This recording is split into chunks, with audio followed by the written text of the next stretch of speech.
Salut, salut. Vraiment, la famille.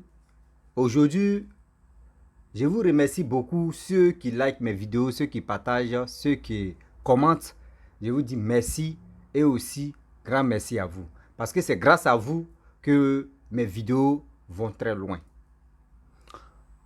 La famille, on va vraiment écouter une histoire d'une maman. Je ne sais pas si je vais dire détresse ou je ne sais pas c'est quoi je vais dire. Parce que tout ce qu'on appelle malheur, elle a passé par là. Et aujourd'hui, elle en souffre. Son fils est dans franc-maçon. Ses sœurs, elles sont sorcières. Aujourd'hui, même sa mère je crois que sa mère était sorcière. On va écouter l'histoire, nous-mêmes on va calculer. Ou sa tante l'a maltraité, verser l'eau chaude ciel, fait ceci, fait cela, la bastonner, tout ça là. Elle a traversé toutes ces périodes-là. Aujourd'hui, elle va nous expliquer son histoire. Je vous dis toujours que les histoires, ce n'est pas uniquement focalisé sur la sorcellerie, non. Il y a des histoires, déception amoureuse, tout, partout, ce que vous voulez venir parler, venez, on va échanger. Ça peut nous aider. Avant-hier, il y a un monsieur, tu m'avais confié son histoire. C'est qu'il lui l'a traversé avec sa femme. Et l'autre, c'était un rêve. Et j'ai expliqué ça ici. Il y a d'autres qui sont retrouvés dedans. Que arrêtez de négliger les rêves. Il y a des gens qui m'ont appelé aujourd'hui. Plusieurs personnes m'ont appelé pour dire, ah, ma vidéo là, ils sont retrouvés dedans. Et cette dame aussi, elle va aussi parler. Quand j'ai fait ma vidéo, elle s'est retrouvée aussi dedans pour venir expliquer son histoire. Donc la famille, on va écouter ensemble. Et bien avant que je vais rentrer dans le but du sujet. Prenez vos tabourets, prenez vos sièges, asseyez-vous. On va écouter l'histoire.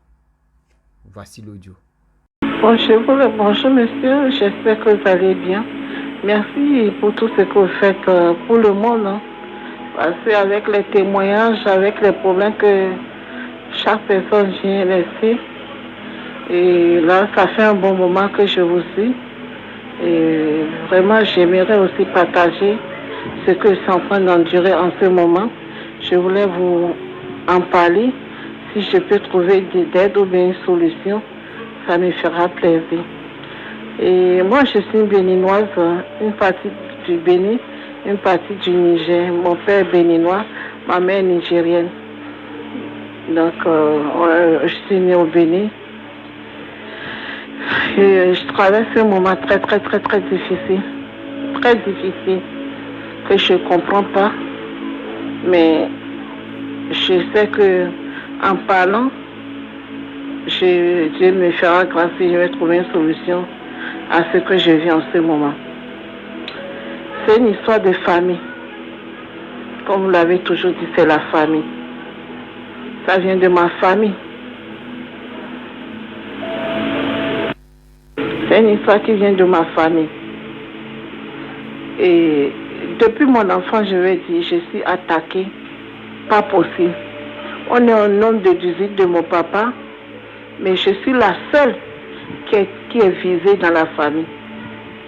La seule qui est visée dans la famille. Même quand on était au pays depuis mon enfance, ma mère, elle est nigérienne. Les deux femmes de mon père sont béninoises. Donc du coup, ma mère était toujours battue dans ce foyer et humiliée, battue par notre papa. Et finalement, elle était obligée de nous abandonner, partie. Quand elle est partie, moi c'est moi l'aînée de ma maman. J'avais 3 ans donc, quand elle est partie. 3 ans, 4 ans par là qu'elle est partie. Donc elle est partie et on était dans la cour avec la petite femme de notre papa. La première femme aussi c'est une béninoise. Et la petite aussi c'est une béninoise. On était là, la petite femme de notre papa a accouché. Ils sont en train de bouillir le biberon du petit, de son bébé. Et souvent au pays, tu sais, on mange en famille. Donc on était assis en train de manger. Et ils ont demandé à une de mes demi-sœurs, une fille de la grande femme de mon père, de me pousser pour que l'eau chaude la vide sur mon corps. Et elle a fait et l'eau a renversé. L'eau bouillait, le biberon la bouillait. Et ça a renversé sur mon corps. J'avais 3 ans et demi, 4 ans par là. Et tout mon habit était collé sur moi. Si on a levé l'habit, c'est avec la peau. Donc, quand ils ont demandé, mon papa était au boulot, il était gendarme. Il était au boulot. Ils l'ont appelé en urgence, il est venu. Je ne pouvais même pas me coucher. Tout mon habit qu'on avait enlevé, c'était avec la peau. Donc, c'est comme ça qu'ils ont fait un télégramme. En ce temps, il n'y a pas de téléphone. À ma mère, elle est descendue en urgence, elle est venue. Donc, Dieu a fait que je me suis en sortie. Quand ils ont demandé à ses soeurs, à ma soeur, en fait une demi-sœur, elle a dit que c'est sa maman qui a demandé de me faire ça. Et c'est qu'elle reste encore sur moi jusqu'à présent. Et on est là. Cette dame, et mon père, je suis restée avec elle.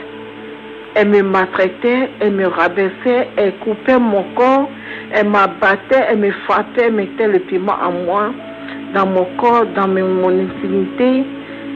Elle faisait des trucs horribles avec moi. Elle me maudissait. Ses enfants vont aller à l'école, elle va m'empêcher d'aller à l'école. C'est moi qui va faire les tâches ménagées, faire tout ce que je vais faire à la maison. Le temps que j'ai m'apprêté à aller à l'école, l'heure a sonné. Donc je ne pouvais même pas aller à l'école. Même si je prépare ce que ces enfants mangent, ces enfants doivent finir de manger. Et c'est ce qui reste que moi je vais manger. Des fois, si ça ne reste pas, c'est les os là que je vais prendre pour pouvoir me débrouiller. Et je reste comme ça. Pendant des années, j'étais humiliée, maltraitée chez cette dame. Elle était une couturière. Et ses apprentis, un jour, ces apprentis ont vu que la manière dont cette dame est en train de me maltraiter, ils ont cotisé, ils m'ont renvoyé chez mon père, au village. Parce que notre papa, lui, travaillait dans un village du Bénin. Donc, ma mère était là-bas. Donc, ils m'ont envoyé vers ma mère, ils m'ont renvoyé là-bas. Nous, on est restés. Elle était à Cotonou, j'étais à Cotonou avec elle. Donc, ils ont tout fait, ils m'ont caché pour me renvoyer vers ma maman là-bas. Et c'est comme ça que je suis restée là-bas. En restant là-bas, j'ai grandi un peu. Et j'ai une tante aussi qui était venue, la petite sœur de mon père. Elle est venue me chercher, qu'elle va me garder. Et mon père a dit, d'accord, si c'est ainsi, il va payer mon école et je vais faire une formation de couture. La dame m'a gardée à la maison, elle a pris les soins, elle ne m'a pas mis en formation de couture. Elle a mis sa fille à ma place et moi, elle m'envoie au marché.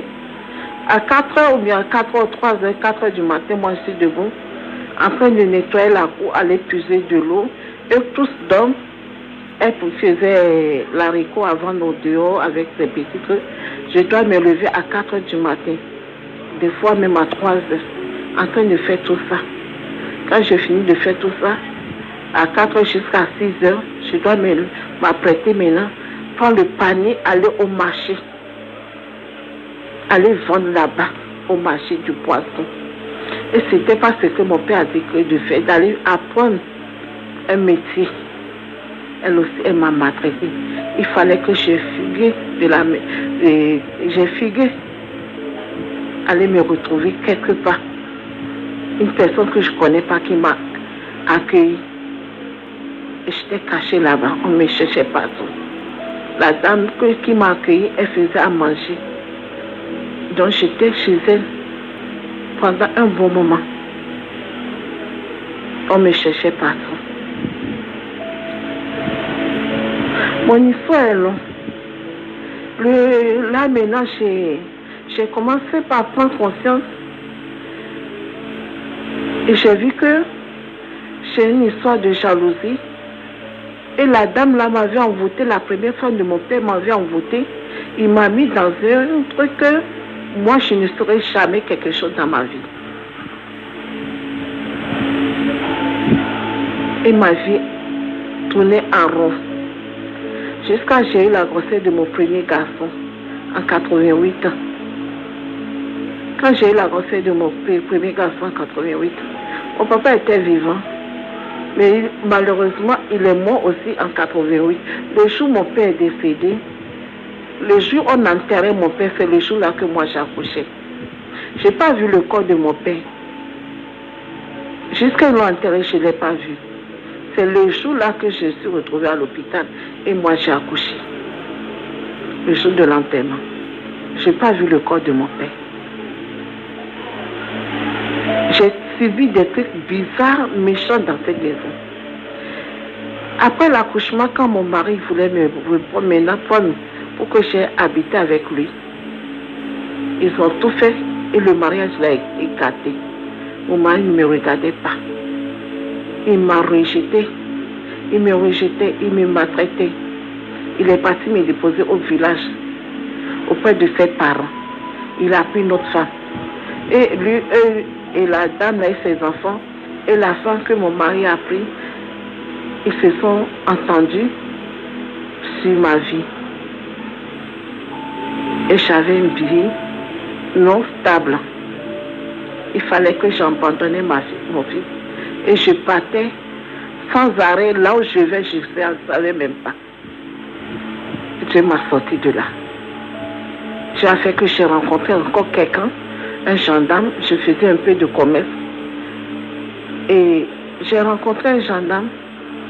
Le gendarme, lui, s'est décidé qu'on va vivre ensemble. Et je faisais mon commerce, il m'a aidé dans le commerce. Ça marchait bien. Ils ont tout fait, le commerce là est tombé. Le gendarme là m'a aidé encore, je suis relevée. Je suis allée le rejoindre, on s'est mariés. Ils ont tout fait. J'ai eu un garçon avec le gendarme là. Ils ont tout fait. Le gendarme là et moi. Un jour, en pleine journée, le monsieur a sorti mes affaires au dehors. Ils l'ont demandé, mais qu'est-ce qui se passe? Lui-même ne trouve même pas qu'est-ce qu'il va dire. En pleine journée. Et c'est comme ça que ma vie encore basculé. En 98, non, ou bien 94, 95, par là. 94, 95, ça a basculé. Et je tournais en rond. Je tournais en rond. Il fallait que je prenne encore mon fils, aller déposer à l'internat, aller me chercher. Je voyageais, je ne savais même pas là où j'allais. Et je suis retrouvée au Burkina en train de travailler comme servante pour pouvoir récupérer mon fils, m'occuper de mon fils. Avant que je ne revienne, mon fils est décédé derrière moi. Mon fils est décédé. Et je suis venue, je ne suis pas venue trouver mon fils. Il est décédé, mon deuxième fils. D'accord. J'ai subi ça. C'était très dur, très très dur. Et ma mère finalement s'est installée au Bénin.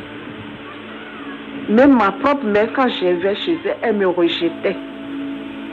J'étais comme un enfant rejeté, quoi. Elle me rejetait, elle me maudissait. Je ne comprenais rien de ma vie.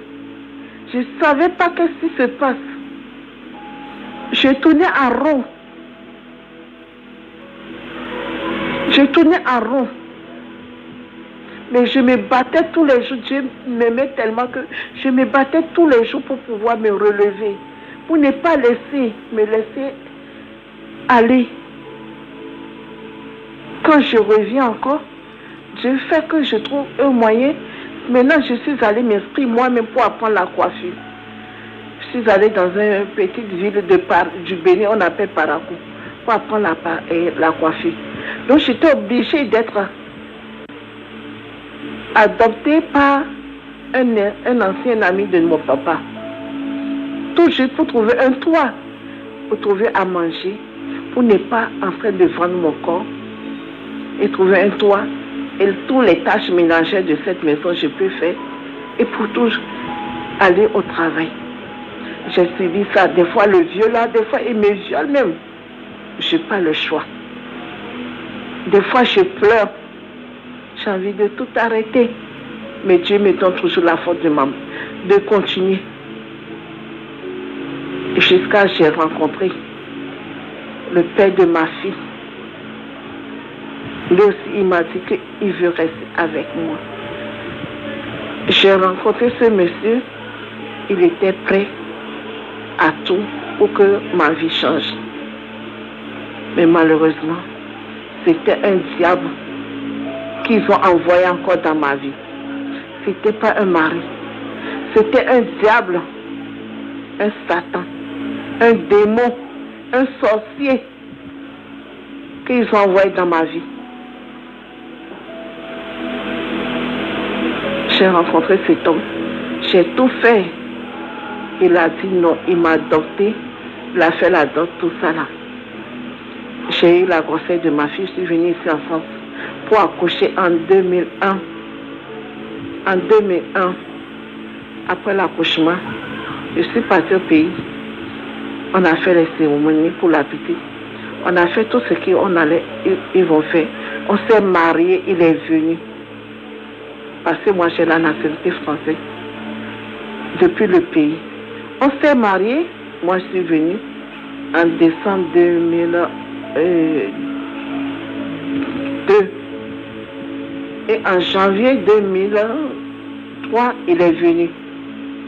Quand il est venu nous rejoindre.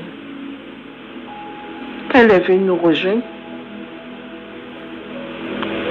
ça n'a pas duré. J'ai eu la grossesse de mon fils Jonathan en 2003. En 2003, du jour au lendemain, on était là, tout allait bien. Mais je ne savais pas que le gars là était venu pour finir avec moi. J'étais enceinte de Jonathan. Après ma fille, j'ai eu la grossesse de Jonathan, quand mon mari m'a rejoint.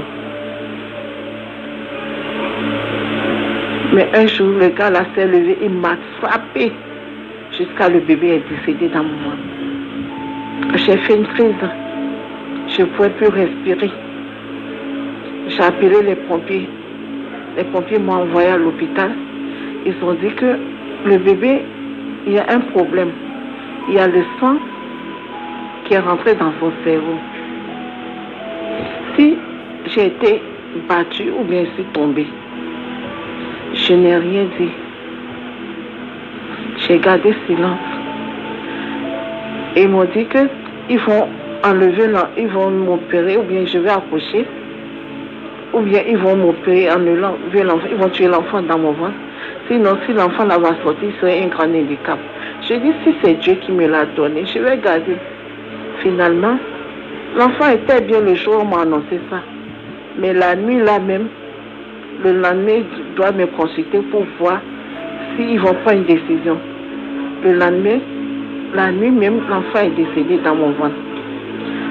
Mon mari vient me rendre visite à l'hôpital. Il n'y avait personne. Il a pris le coussin en voulant m'étouffer dans l'hôpital. Heureusement, à l'hôpital ici à Paris, il y a des caméras. Il y a les aides-soignants ou bien les infirmiers et ils voient tout. Ils ont su qu'il y avait quelqu'un là. Parce qu'il faisait tas. Et s'est caché. Cette histoire, je ne pouvais pas dire à quelqu'un. J'ai gardé tout ça à moi-même. C'est après que l'accouchement, ils ont su que l'enfant est décédé. Ils m'ont opéré et ils ont sorti le bébé mort. On a enterré l'enfant. Ça n'a pas fait une semaine. Mon mari, il ne m'a pas prévenu, il ne m'a rien dit. Il est parti vider notre compte, le compte que j'ai avec lui. Et j'avais la petite qui avait que 1 an et demi. Il est parti vider le compte. Il s'est retourné au pays. J'étais dans la tête de mon bébé avec une opération, une césarienne, et aussi la petite qui était là. Et du jour au lendemain, il est parti sans rien me dire. Ils nous ont abandonnés, il est parti. 2003, j'ai failli devenir folle. C'était en août. Lui, il est parti. J'ai failli devenir folle. J'ai tout fait.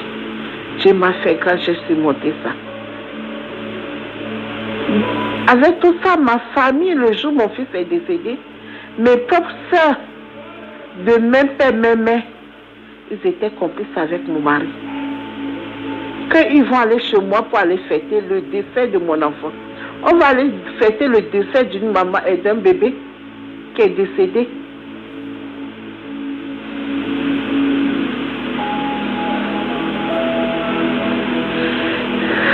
J'ai subi ça. C'était mon histoire était un peu compliquée.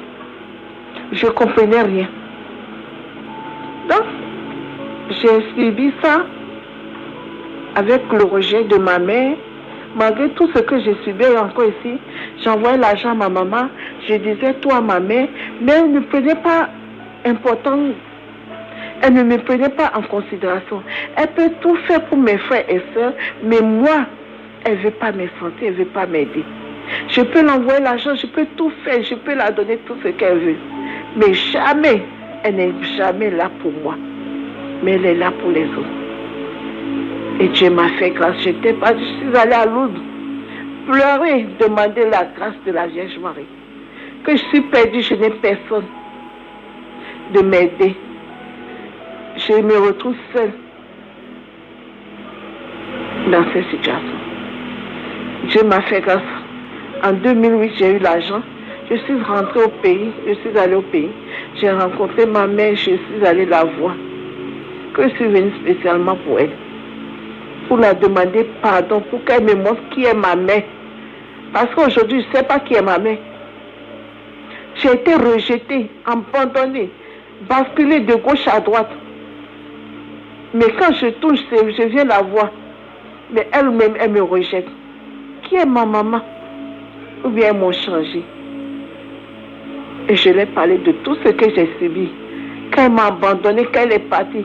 Et quand je viens, tout ce qu'elle me fait. Elle m'a demandé pardon. Elle m'a supplié qu'elle ne peut pas me parler. Elle ne peut pas me raconter tout. Elle ne peut pas tout me dire. C'est ma mère, je l'ai pardonnée. Je suis restée avec elle pendant un mois et demi. Je suis revenue. 3 mois après, on m'appelle qu'elle est décédée. Non, le matin, elle m'appelle. Donc, depuis ce moment, elle commence à prendre de mes nouvelles. Les trucs commencent à rentrer en ordre. Elle a ouvert la bouche, elle m'a dit quelque chose. Elle m'a dit, c'est moi qui vous ai mis au monde. Mais tes 2 sœurs là, parce que j'ai eu 2 sœurs derrière moi et 2 garçons. Et ma maman a fait encore une fille, un garçon en dehors de notre papa. Elle m'a dit, tes 2 sœurs qui te suivent là, fais attention à eux. C'est moi qui vous ai mis au monde. Mais fais attention à eux. Ne les dis pas tous tes problèmes. Mais fais attention. Je ne peux pas rentrer trop dans les détails. Mais je veux que tu fasses attention. Je ne savais pas que ma mère me disait que mes soeurs ne sont pas bien. Je ne savais pas. C'est après que j'ai su que mes soeurs étaient des personnes qui avaient une complicité avec ma belle-mère, avec mon ex, le père de ma fille, en train de m'ensorceler, en train de m'envoûter. Ils sont jaloux de moi, mais elles sont ici avant moi. Je ne sais pas ce que j'ai plus que... Et tellement que je les protégeais, j'étais là pour eux. Mais les enfants là se sont levés contre ma vie. Aujourd'hui, là où je vous parle, il y a une même à qui j'avais tellement confiance. C'est elle, la 3e sœur. Mais elle m'envoûtait. Je parlais avec elle, je la racontais tout. Si j'ai un problème, elle m'appelle. Si elle a un problème, je la soutiens. Je la protégeais, mais elle était là, elle est en train de m'ensorceler. Elles sont là, en train de faire la méchanceté, la sorcellerie, l'envoûtement, les bons mots trucs sur moi. Ça fait 2 ans maintenant. Quand maman est décédée, bref, je suis allée, le retour en 2010, j'étais paralysée du jour au lendemain. Et Dieu a fait que si j'ai pu surmonter ça, je ne suis pas morte. Mais elle ne s'attendait pas que j'allais m'en sortir. Et cela maintenant, ça fait maintenant 2 ans presque, depuis 2020. Mon premier garçon est parti rentrer dans un cercle qu'on appelle frère maçon. Je ne savais pas. Mais le jour que je suis partie à Lourdes, la veille même que je suis allée à Lourdes, j'ai rêvé, je l'ai vu qu'il était dans un truc rouge. Et j'ai rêvé, je luttais avec lui. Et je l'ai fait tomber. Je voyais qu'il est rentré dans un cercle. Mais il était venu, ils ont planifié un plan que mon propre fils n'a qu'à venu m'empoisonner le jour de l'anniversaire de sa soeur. Parce que ma fille est née un 31 décembre. Et le jour-là, quand même il avait pris un recul envers moi. Il ne me parlait pas. Donc il y a mon demi-frère qui m'a appelé, oui, son fils veut te voir, il a envie de te voir, il a besoin. J'ai dit tout, c'est mon fils. Il n'a qu'à venir, moi je ne l'ai pas renvoyé.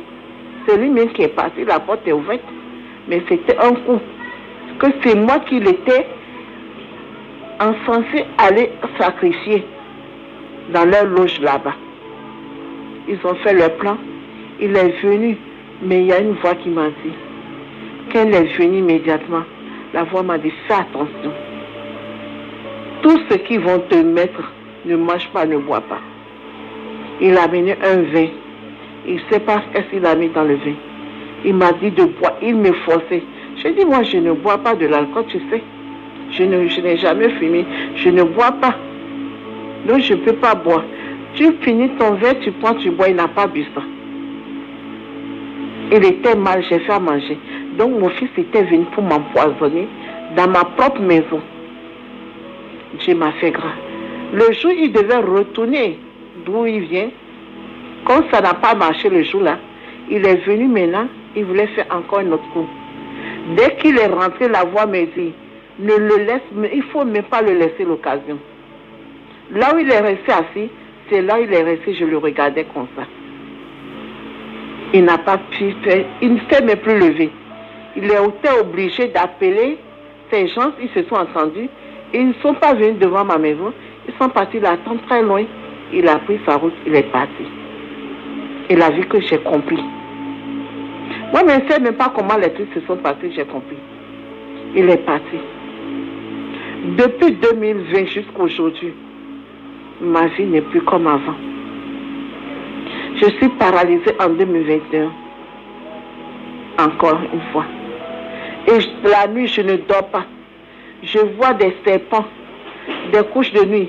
Quand on vient m'appuyer, on vient m'étrangler, on vient m'oppresser. Je crie la journée aussi. Tu vas voir, je vois qu'on me viole.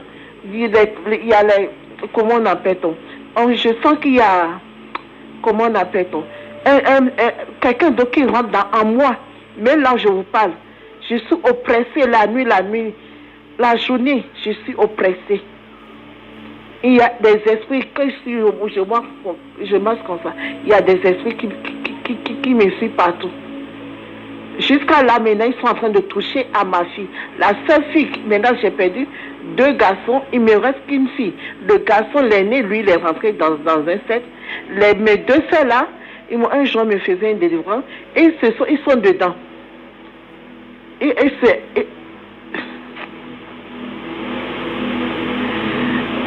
Donc, ils sont là, en train de en voulant me tuer. Donc, la nuit, je ne dors pas, je crie. La nuit, je vois que des serpents, des trucs horribles. Je fais que crier. Crier, la journée aussi. Ils sont sur moi. Je ne peux pas me lever. Ils m'ont envoûté mon poids. Je sens un autre poids sur mon corps. Un autre corps rentre en moi et je ne peux pas me déplacer. Un envoûtement. Je suis sur place. Je ne peux plus travailler. Je ne peux rien faire. Je ne sors même pas de chez moi. Je ne fais rien. Je suis là. Et c'est un peu bizarre. Je ne sais même pas comment vous expliquer cette histoire. Je ne sais pas comment faire. Parce que un jour, le père de ma fille m'a appelé. Il m'a dit, toi, pas mon prénom. Tu penses que... Non, j'allais à Lourdes. Il me suivait, il contrôlait ma vie, je ne savais pas. Il m'a dit, tu vas où? J'ai dit, nulle part. Il m'a dit, tu penses que Mahomet, ni Marie, ni Jésus peut te délivrer? Personne ne peut te délivrer.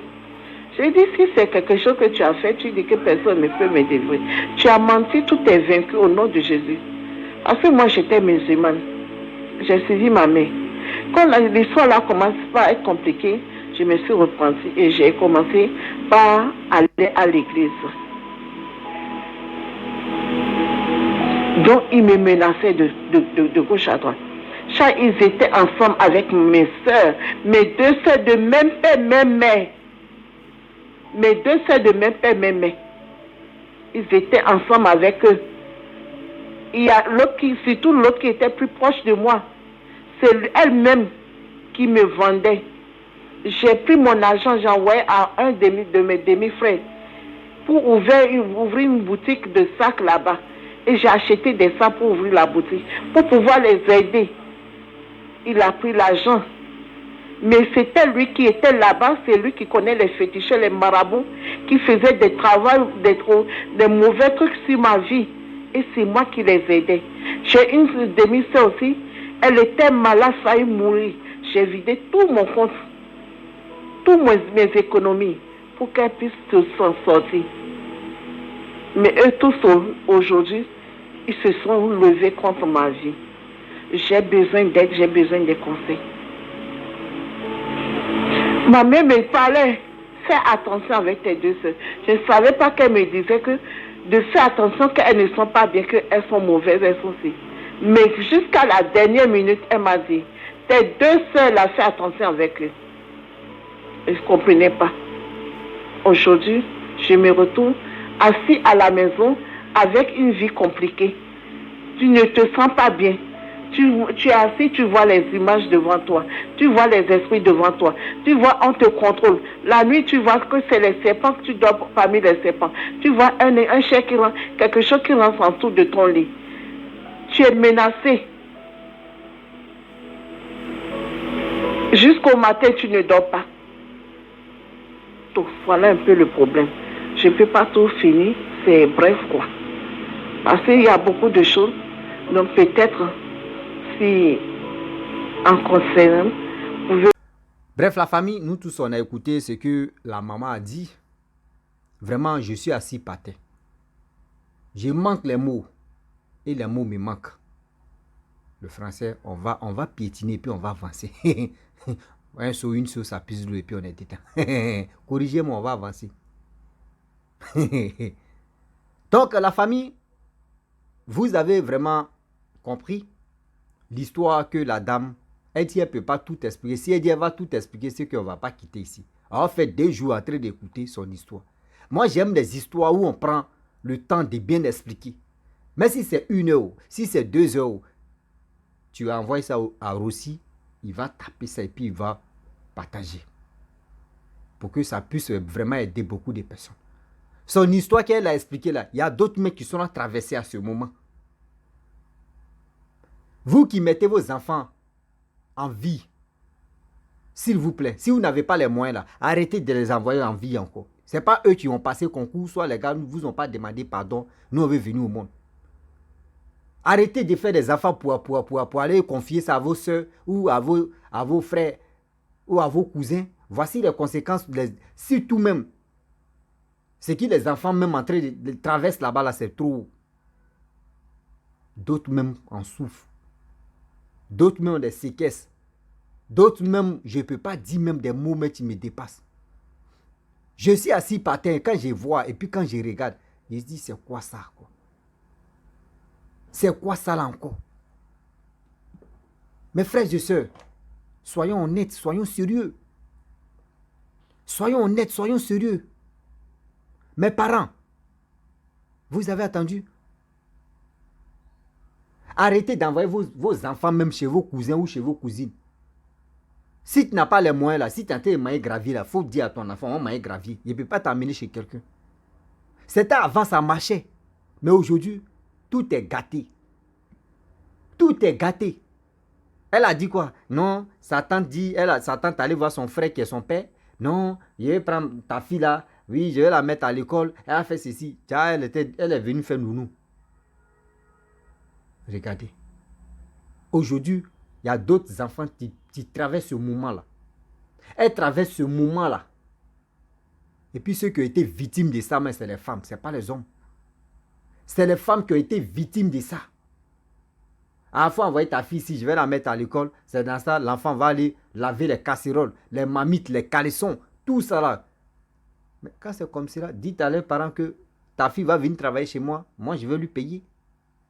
Arrêtez ça.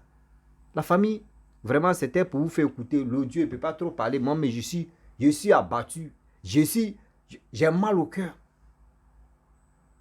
Vraiment, elle dit, elle cherche une solution. Parce que là, l'air est grave. Où elle a dit son fils est dans franc-maçon. Ses soeurs sont ceci. Elle-même aujourd'hui, je vous avais déjà parlé des rêves. Ne négligez pas les rêves. Voici, elle ne met pas des rêves. Dans son vocal, là, dans son audio, là, elle a parlé des rêves. Nous tous, on a écouté. Donc, la famille, je m'arrête là. Abonnez-vous, likez, laissez les commentaires ce que vous pensez. Si vous avez vraiment que chacun de nous a son histoire, même chacun peut écouter l'histoire de quelqu'un d'autre pour venir parler de ça. Donc, je vous attends. Vous pouvez me contacter sur Messenger ou il y a mon numéro WhatsApp qui est là, plus 225 07 49 26 38 97. C'est mon numéro WhatsApp qui est là. Envoyez vos sujets, on va traiter ça. Au fur et à mesure, l'autre vient expliquer son histoire, d'autres se retrouvent dedans. Et l'autre vient parler de pour lui. Ça nous aide aussi à mieux comprendre. À aider aussi nos parents qui sont, surtout nos parents qui sont un peu négligents. Nos parents aussi qui sont vraiment, je ne sais pas quoi dire. Mais les mots me manquent pour ça. La famille, je vous dis à très bientôt. Ciao, bisous.